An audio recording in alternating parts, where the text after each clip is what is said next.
Right here is where a lot of people in our city would gather on Sundays after Mass, in particular the slaves.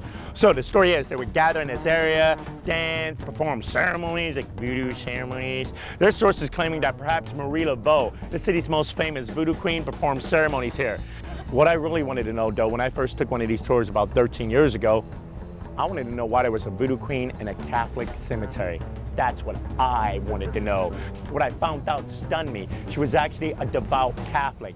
Even when this woman was known as the Voodoo Queen, she still attended Mass in that church in the square.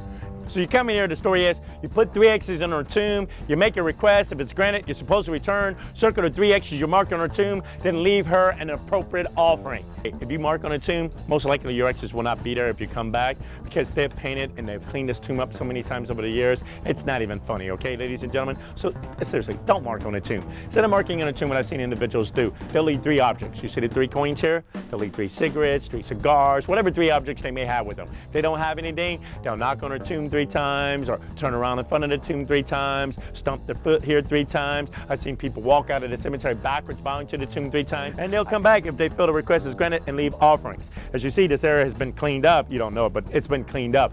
They do have to clean up this area every now and then because of the offerings. Since I've been out here 2003, I have personally seen headless chicken, Kentucky fried chicken, bottles of rum, cigars, coconuts, you name it. I have seen it at this tomb.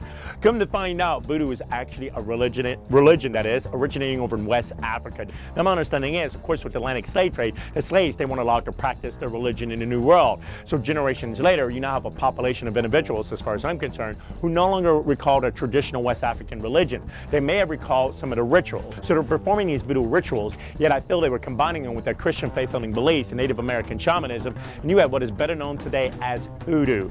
This is where your spells, your charms, the curses, but hoodoo does work because it comes down to the power of belief.